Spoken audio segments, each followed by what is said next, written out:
I was a teenager, and I went to Magic Mountain with my younger cousin.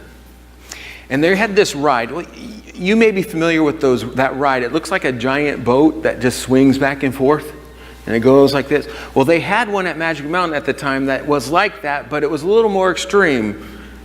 It would go all the way around. And so it would swing and hit up and then go all the way around. I had ridden it before, and I thought it was pretty fun. And so my cousin and I, we're waiting in line and we're getting excited about it. Remind you that he's younger than me. And so we get on this ride and it starts swinging. And he's having a good time. Till it starts getting up here close to the peak and you're stopping like this. And he's not having as much fun anymore. We get to that point where it goes upside down and you think it's going to just go around. But what does it do? It gets up there and stops upside down. My cousin gets scared. I mean, really scared. And at this point, we're not having fun anymore. I'm not either. I don't know if you've ever been on a ride with kids or someone who is not enjoying themselves. It takes the enjoyment away for you as well. Because all you're doing is you're concerned for them. But he is really scared. We're not having fun anymore. Well, then what happens? Well, it stops upside down, then it goes around a couple times, and then you feel it slowing down. And you're like, oh good, it's slowing down. But what's it do? It goes and stops upside down again. And you're like, are you kidding me? I mean, again? Really? And at this point, my cousin is crying. And I'm thinking, will this ever stop? It seemed like it went on forever. Maybe you're experiencing life like that right now, where things just keep coming at you. Or you think, we should be done with this. I've dealt with this. But here it comes again. And it just keeps going and going. And the thing is sometimes you just take it in stride. And sometimes you're like, this is really hard, but your eyes are on Jesus and you get through it and you're like, I can handle this. But there are other times when you're just like, I just can't do this. And you're like, again? Really? Will it ever stop? Well, in our passage today, David finds himself in that kind of situation. Will it ever stop situation. And this is actually, we know David, what's he been doing? He's been running away from Saul. He's been hiding from Saul. His life is in danger. And he's gotten to the point where he's like, what is going on? And this obviously is wearing on him. So what will he do? Well, that's what we're going to see. And we start in chapter 26, verses 1 through 4. Here we go again. 26 verse 1, Then the Ziphites came to Saul at Gibeah, saying, Is not David hiding himself in the hill of Hachilah, which is on the east of Jeshimon? So Saul arose and went down to the wilderness of Ziph with 3,000 chosen men of Israel to seek David in the wilderness of Ziph. And Saul encamped on the hill of Hachilah, which is beside the road on the east of Jeshimon. But David remained in the wilderness. When he saw that Saul came after him into the wilderness, David sent out spies and learned that Saul had indeed come. Okay, now this sounds all very familiar, right? I mean, we have the Ziphites coming, again, trying to gain Saul's favor, trying to get in good with the king, and they're again saying, hey, David's down here, why don't you come get him? So they're stirring up trouble for David again. So Saul hears it and he says, okay, and he gets together his best soldiers, 3,000 chosen men. In other words, so 3,000 of his best soldiers to go out there and to find David, to hunt him down and to kill him. Just like he did once before. And so here we go again. And David sees them coming, and he sends out spies to make sure that it's Saul. He says his group, he probably assumes this is the Israelite army and Saul, and so he sends out spies. He finds out that it is indeed Saul. And you know what he's thinking? Again? Really?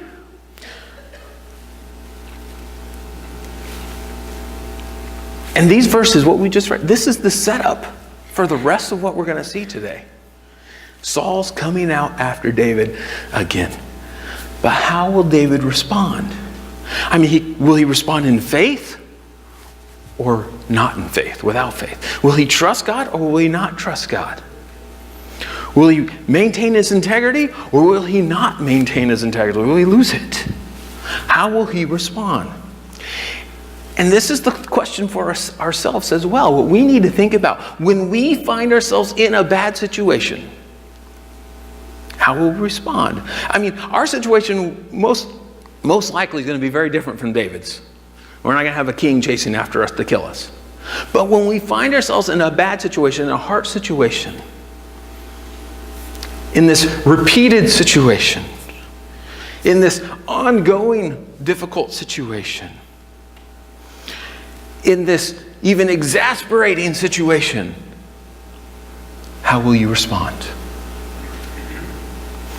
Well, as we continue to read, we'll see that we'll actually see two separate responses from David. And in the first, we see the boldness of faith. And so he knows that Saul has come out to kill him. But instead of running away, he hangs around. He stays there in the wilderness. And he then actually takes a more aggressive approach. He goes towards Saul, the one who's coming to kill him. Look at verse 5. Chapter 26, verse 5. It says, Then David rose and came to the place where Saul had encamped. And David saw the place where Saul lay, with Abner, the son of Ner, the commander of his army. Saul was lying within the encampment while the army was encamped around him. So all his 3,000 soldiers all around him. Then David said to Ahimelech the Hittite and to Joab's brother Abishai, the son of Zeruiah, Who will go down with me into the camp to Saul? And Abishai said, I will go down with you. So David and Abishai went to the army by night, and there lay Saul sleeping within the encampment with his spear stuck in the ground at his head, and Abner and the army lay around him. And so David goes toward the camp of the enemy, the supposed enemy, the one who wants to kill him. He goes towards the camp and he finds Saul there with his thousands of soldiers all around him. Now this, you got to catch this. Saul's in the middle. And so there's 3,000 soldiers.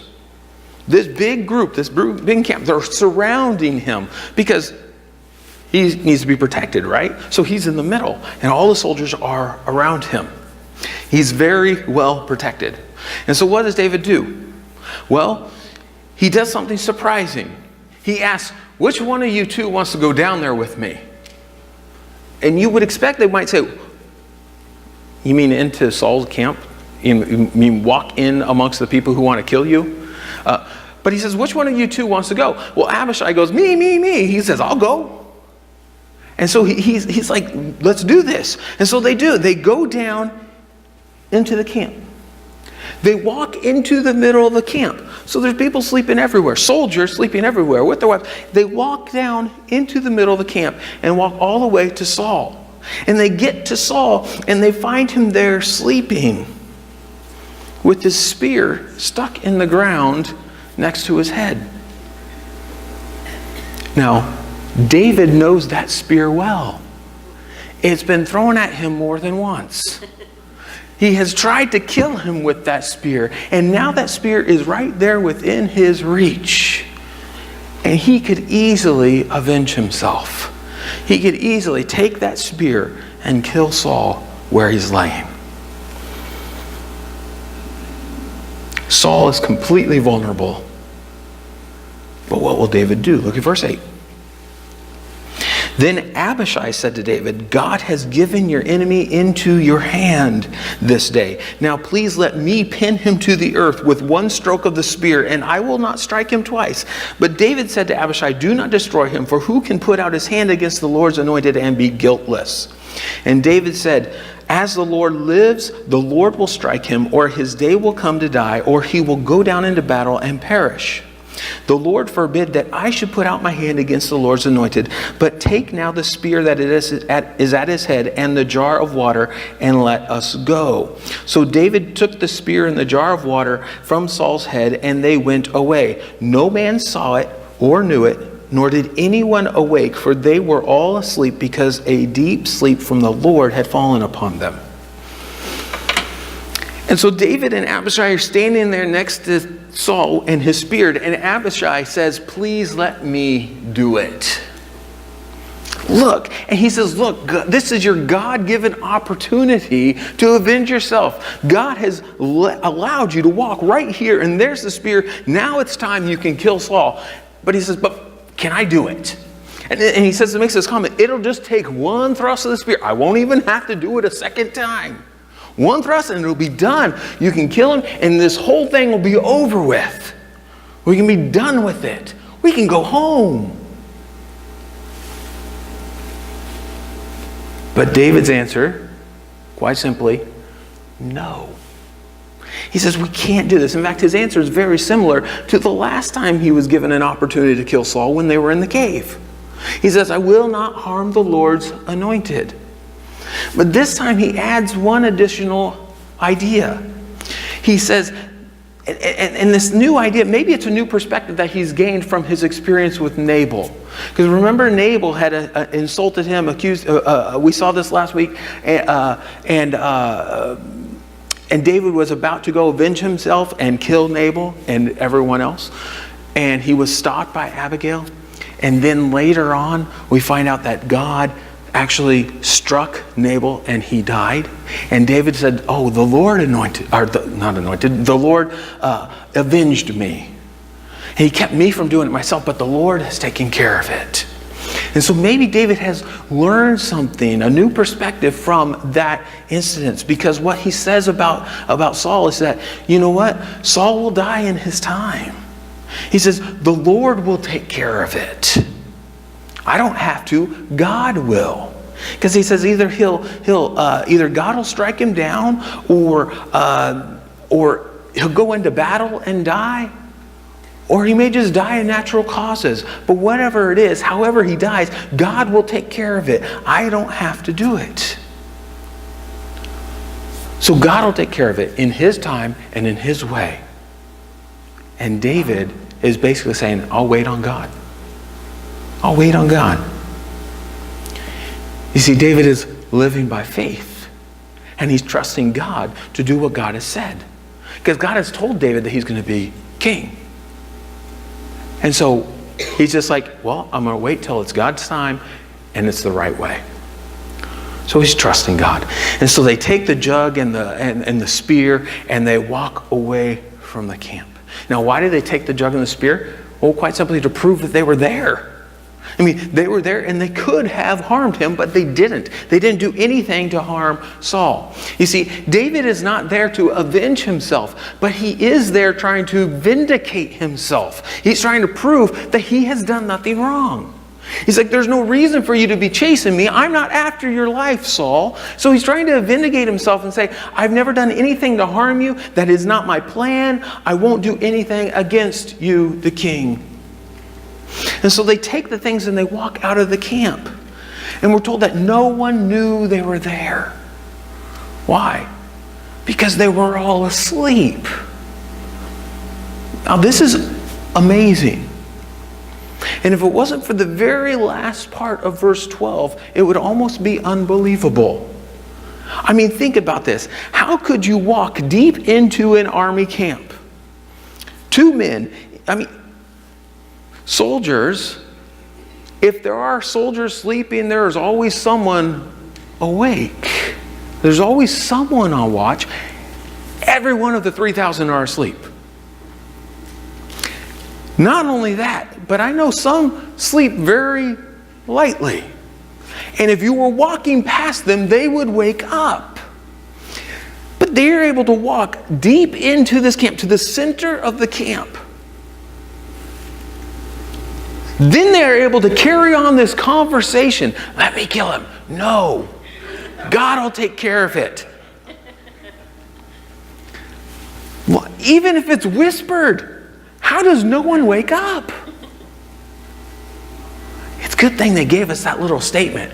You see, David was being helped by God. He had supernatural help. God caused them to sleep deeply so that he could get into the camp, have that little conversation, and walk out of the camp without even being noticed.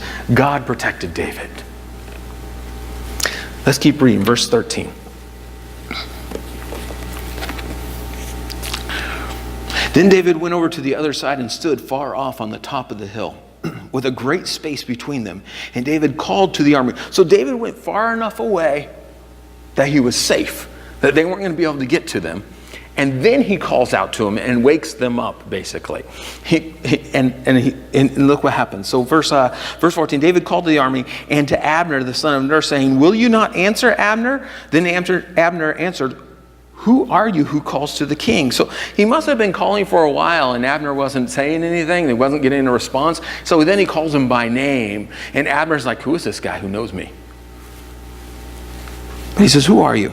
And David said to Abner, "Are you not a man?" Now what an insult is that? Here we have the leader of the army, and he says, "Aren't you a man?" I don't know any man who wants to hear that said to them. Aren't you a man? But he says, "Aren't you a man?" But he has a point. Who is like you in Israel? In other words, he's saying, hey, you're great. You're strong. Why then have you not kept watch over your lord the king? For one of the people came in to destroy the king your lord. This thing that you have done is not good. As the Lord... Oh, let me stop there for a second. So he says, why didn't you protect the king? What's your job, Abner? Protect the king. You're the leader of all these people, 3,000 who are supposed to protect. Why didn't you? He says, you deserve, look what he says. He's, as the Lord lives, you deserve to die. But the interesting thing, we can't see it in English, but the you now becomes plural. He is now talking to the entire army. He's saying, you all deserve to die because you have not done your job. You have not protected king. He says, because you deserve to die because you have not kept watch over your Lord, the Lord's anointed. And now see where the king's spear is and the jar of water that was at his head. In other words, I have proof. Look, we were there. It's with us now. He says, I have proof. Saul recognized David's voice and said, is that your voice, my son, David? And David said, it is my voice, my lord, O king. And he said, why does the Lord pursue after his servant? For what have I done? What evil is in my hand? So Saul recognizes him, and what's David do? Before Saul can say anything, he goes right to his argument. I've done nothing wrong. Why are you chasing me? Why are you trying to kill me? What did I do? David is attempting to vindicate himself and to prove that he's not out to harm Saul. What evil is on my hands? Verse 19, now therefore let my lord the king hear the words of his servant. If it is the Lord who has stirred you up against me, may he accept an offering. Now that's interesting. Because what David's saying is if God is the one who has caused you to come out after me, if God has said, go get David, go kill him, he said, then at least let me go and I can sacrifice to God and fall on his compassion and beg him to forgive me. And maybe God will forgive me and it'll be okay. So if this is from God, then let me take care of it with God. But he continues, but if it is men, may they be cursed before the Lord, for they have driven me out this day that I should have no share in the heritage of the Lord, saying, go serve other gods. Now therefore let not my blood fall to the earth away from the presence of the Lord, for the king of Israel has come out to seek a single flea like one hunts a partridge in the mountains. He says, so if it's God, let me deal with it with God. If it's a person, it's wrong what he's doing. But as he's talking about this, you hear him talk about things like, he says, they've driven me out. In other words, away from God or away from the land. He says they sent me away from the presence of the Lord. And it's like they're saying, go serve other gods. Now, what David is saying here is that he's being forced out of the land of Israel into places where they worship false gods. Okay, the idea that he's expressing, it's not that David would abandon God, the true God, if he were outside of the land of Israel, or if he went to another place. It's not saying that he believes that God is only present in Israel. Now, we know that God has made his presence be in Israel in a special way at the tabernacle. But he doesn't mean that God is only present in Israel. But the idea is that they're forcing him to live amongst idolaters. And that David would not be able to go to the tabernacle. He can't offer sacrifices and worship to God. He can't worship amongst other believers. And so they've pushed him away from that. It's like saying, you can't come here and worship. And so that's a problem for David. He doesn't like that. But let's see, keep reading verse 21. Then Saul said, I have sinned. Return, my son David, for I will no more do you harm. He says, come home. He says, I was wrong, and you can come home. He says, I'm not going to hurt you anymore. He says, because my life was precious in your eyes this day. Behold, I have acted foolishly and have made a great mistake. And David answered and said, here is the spear, O king. Let one of the young men come over and take it. In other words, David says, I'm not going home with you. I still don't trust you. But here, come get your spear. Send someone over to get the spear. Verse 23. David continues, he says, the Lord rewards every man for his righteousness and his faithfulness. For the Lord gave you into my hand today, and I would not put out my hand against the Lord's anointed. Behold, as your life was precious this day in my sight, so may my life be precious in the sight of the Lord, and may he deliver me out of all tribulations. David is saying, God rewards those who do what's right. And I just did what was right. I could have killed you, and I did not. Therefore, he expects that God will reward him. And that's what he's saying. May God reward me. May God find my life precious. May God protect me from you, basically. And so David is expecting here in the statement, he says that God would watch over him and would protect him because he has done what is right. Verse 25, then Saul said to David, blessed be you, my son David. You will do many things and will succeed in them. So David went his way and Saul returned to his place. So David and Saul went opposite directions and they never talk again.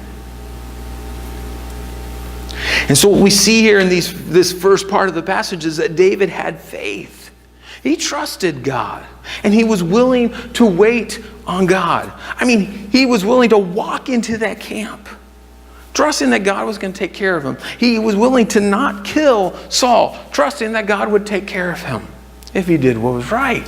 He was willing to do these things. He trusted God, and he was waiting on God to keep his promises. In the process, David was bold in doing that. But his final statements in this section hint to us about where his thinking was leading or headed. So you see, David's faith is wavering a little again. And so where will it lead him? Look at verse 27. Chapter 27, verses 1 through 4. Then David said in his heart, now I shall perish one day by the hand of Saul. Catch this, there is nothing better for me than that I should escape to the land of Philistines. Did you hear that? I'm going to read it again. There is nothing better for me than I should escape to the land of the Philistines. Then Saul will despair of seeking me any longer within the borders of Israel, and I shall escape out of his hand. So David arose and went over, he and the 600 men who were with him, to Achish, the son of Maoch, king of Gath. And David lived with Achish at Gath, he and his men, every man with his household, and David with his two wives, Ahinoam of Jezreel and Abigail of Carmel, Nabal's widow. And when it was told Saul that David had fled to Gath, he no longer sought him. David's thinking took a sharp turn there. He went from trusting God and assuming that went from trusting God, where God's going to vindicate the righteous and take care of me, to assuming Saul's going to kill him. And that he has nothing better to do. In other words, there's no better option than to run away to the Philistines.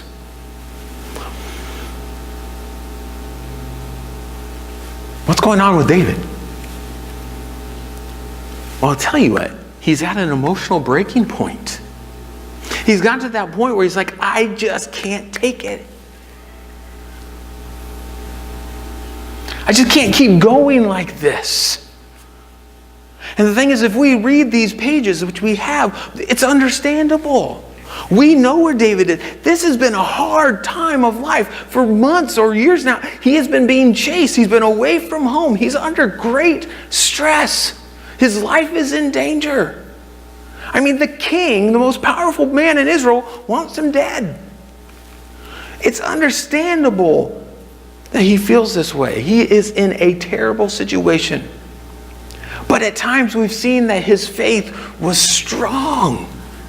And that he trusted God, and we saw God take care of him. He has seen God take care of him. And David trusted in those promises of God. But we come to this point, and at this point, even right after confessing that God will reward and protect him, David takes his eyes off God. And he sees no other option but to run away outside of the land of Israel. David had just experienced God's protection as he walked in and out of Saul's camp. And that was nothing short of a miracle.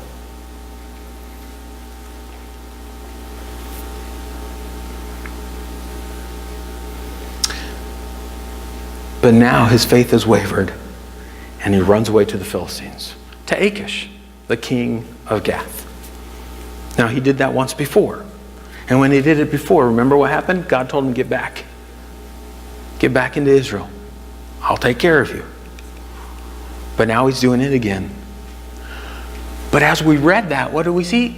It appears to have actually worked. His plan worked. If I run away, if I get out of Israel, then Saul will quit chasing me. What happened? He got out of Israel. Saul heard he was with the Philistines, and Saul quit pursuing him.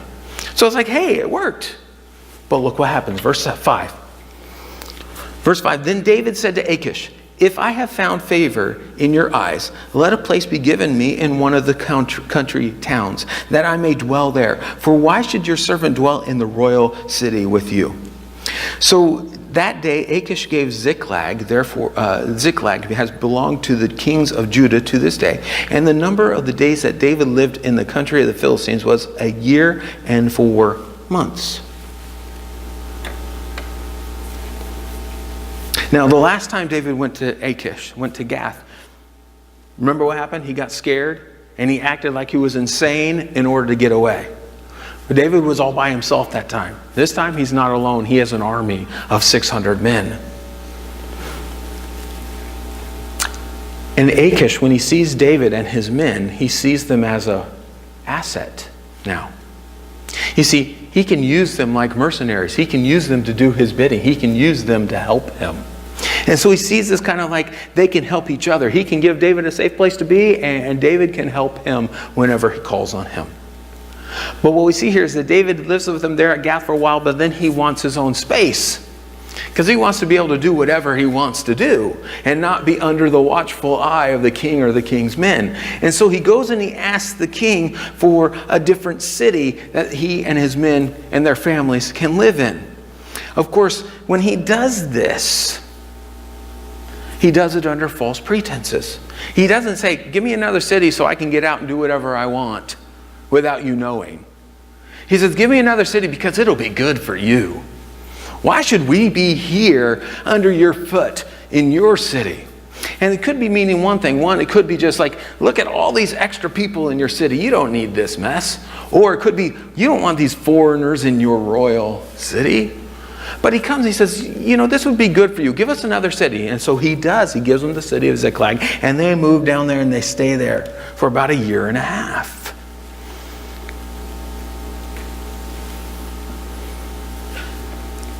You see, what really is happening is David is in a place he shouldn't be. And as a result, he can't be totally upfront. With Achish about what he's doing. And at this point, his integrity is starting to suffer. Oh, but this is only the beginning. We got to keep reading. Verse 8. Now David and his men went up and made raids against the Geshurites, the Girzites, and the Amalekites. For these were the inhabitants of the land from old, as far as Shur to the land of Egypt. And David would strike the land and would leave neither man nor woman alive, but would take away the sheep, the oxen, the donkeys, the camels, and the garments, and come back to Achish. When Achish said, where have you made a raid today? David would say, against the Negev of Judah, in other words, Israelite cities or people, or against the Negev of the Jeshmeelites, or against the Negev of the Kenites, in other words, friends of Israel, allies of Israel. Verse 11, and David would leave neither man nor woman alive to bring news to Gath, thinking, lest they should tell about us and say, so David has done. Such was his custom all the while he lived in the country of the Philistines. And Achish trusted David, thinking, he has made himself an utter stench to his people, Israel. Therefore he shall always be my servant. And so David and his men, in order to survive, they actually start acting like a band of mercenaries. Those people who would go out and raid other people, basically steal people's stuff. Remember, they used to be the good guys. Remember last week was that they took care of Nabal's flocks and his shepherds. They didn't allow anyone else to hurt them. But now they're going out, they're actually acting like mercenaries. They're attacking people, taking their stuff. And the people they raid, they do happen to be, they're all enemies of Israel. But when he goes on these raids, he has to come back and see Achish, and he has to give Achish, the king, a portion of what he has taken as tribute. And so Achish knows that he's taking these raids, and so he asks him, where are you going? Where are you raiding? Who did you take this stuff from? And David lies. Because he doesn't want to tell him the truth. He wants to try and get on Achish's good side. He wants Achish to trust him. And so he lies about who he's raiding. And he tells him, I've been raiding these Israelite towns or these friends of Israelites. So that Achish will trust him more.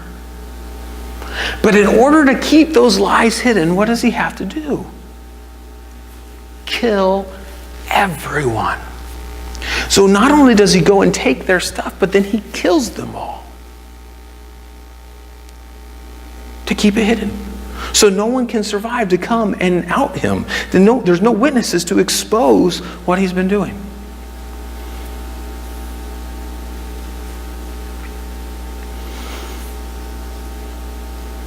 Now his scheme appears to work because Achish is convinced that David has turned against his own people, and his own people will hate him because he's a traitor, because he's been attacking them.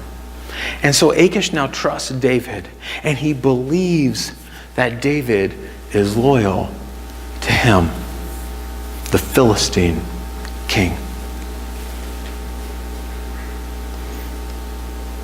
So look what happens next. The very beginning of chapter 28, verses 1 and 2. It says, in those days the Philistines gathered their forces for war to fight against who? Israel. So the Philistines are now getting together and they're going to go to battle against Israel. I feel a predicament brewing. And Achish says to David, understand that you and your men are to go out with me in the army. You get that?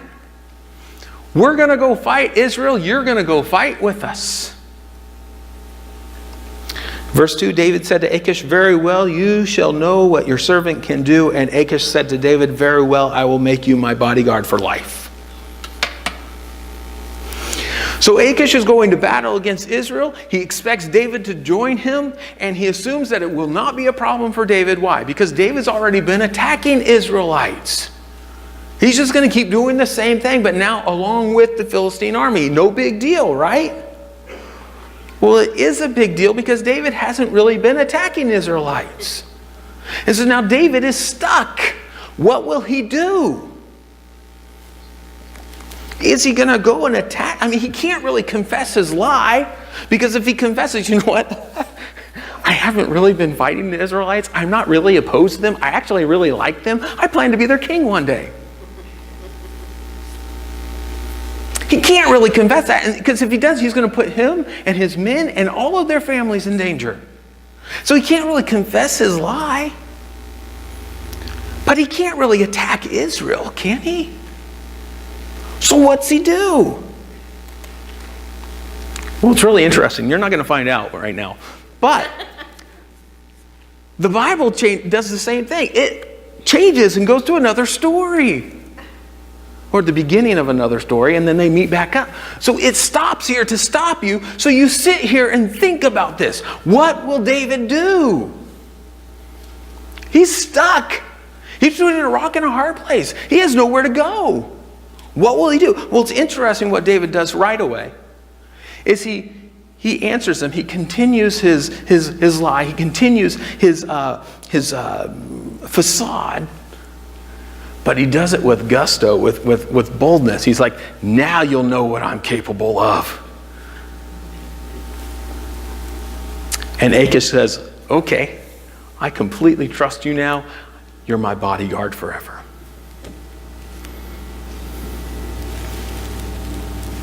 So David is stuck. He's gotten himself into a mess. It started with a lack of faith in God. And that led to a poor decision, which then led to a loss of integrity. First, with the false pretenses, then the outright lie, which then led him to do drastic things in order to keep his lie hidden.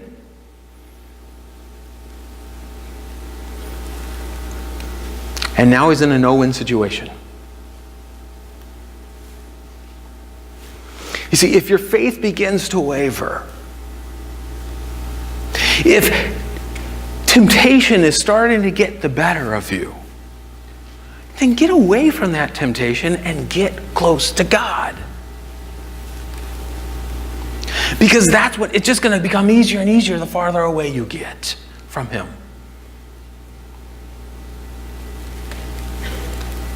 Get close to God. See, the thing is this, if I am weak, if you are weak, that doesn't mean God is weak.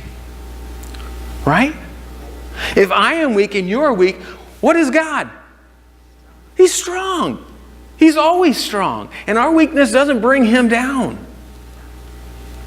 But if I'm weak and you're weak, we need to get close to Him because He is still strong. And the Word says that He never abandons His children.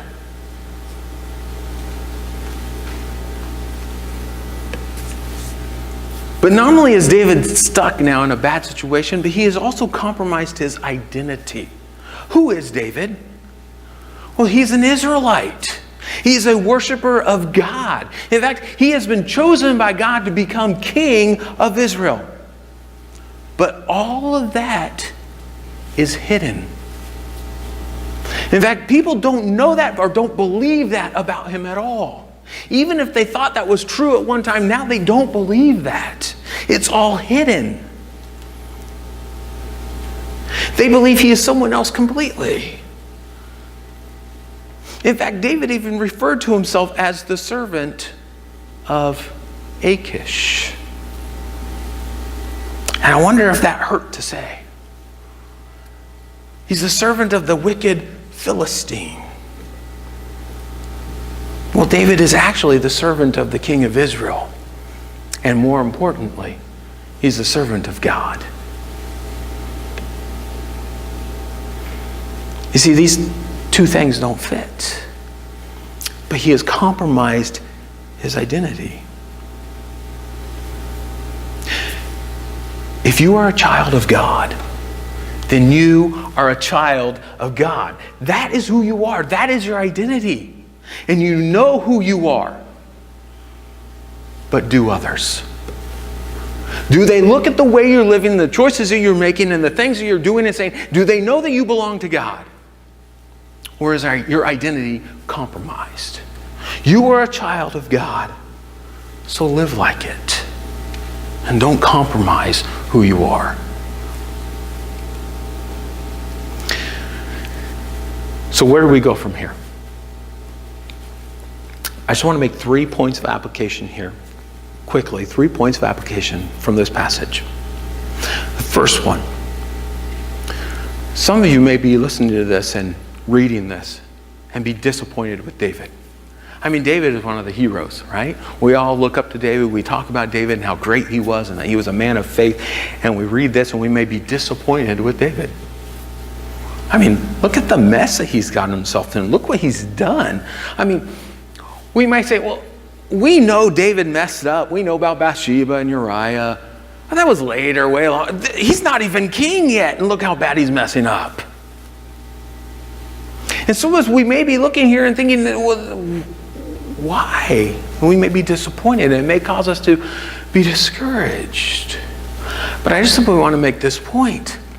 None of us are perfect. Actually, I love that the Bible doesn't hide all the faults of the heroes of faith. But the Bible shows us that none of us is perfect. Even godly people mess up. What does Romans 3:23 say? For some have sinned and fall short of the glory of God? No. For all have sinned and fall short of the glory of God. We all mess up. And now I'm not trying to excuse that and say, so it's okay, go out and mess up. But I'm just simply saying, if someone fails, it shouldn't be surprising, or don't let that discourage you, because people will fail you. Even godly people will let you down. It's sad, it's disappointing, but when it happens, we need to keep our eyes on Jesus.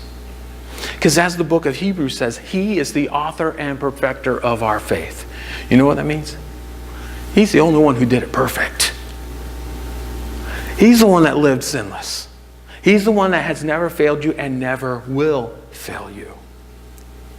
But we can keep our eyes on Him. Second point of application.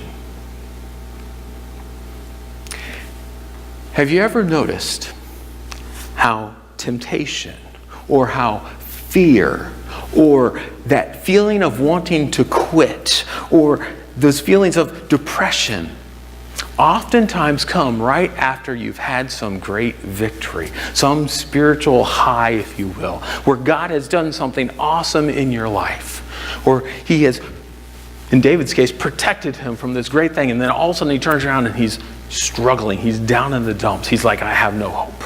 Have you ever noticed how oftentimes that happens, that temptation, that fear, that it comes right after a great thing God has done in your life? The Word says that your enemy, the devil, roams around like a roaring lion, seeking whom he may devour. If God has done something great in your life and you are praising Him and you are excited about Him, does the devil want you to be praising God? No. He's going to seek you out to devour you, and he's going to try and bring you down. He's going to do everything he can to stop you from lifting up your voice in your praise to God, from keeping your eyes on Jesus. So if you're bringing glory to God, he is going to try and stop it. That means that we need to be on our guard. Even when things are great. Even when we're saying, look what God has done. And we are praising Him. Be on your guard. Because oftentimes that's when the hardship comes.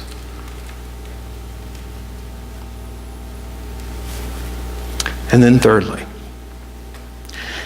that hard situation you've been dealing with, that struggle you've been having, that pain that you have been in. It should be over by now. I know. It should be done. It should be gone. We've dealt with this, right? But it just keeps coming back. I get it. It's hard. But you know who else understands? God. And He's a lot more important than me.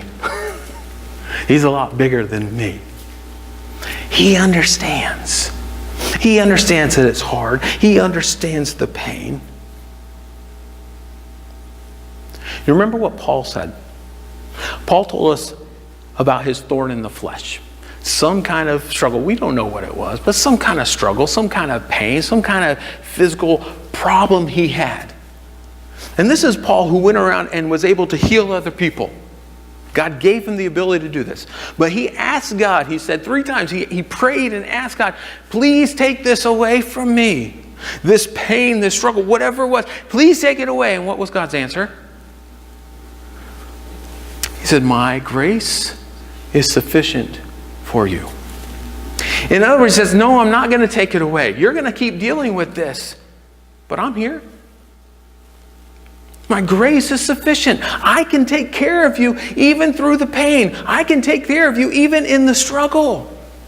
Keep your eyes on me. I've got this.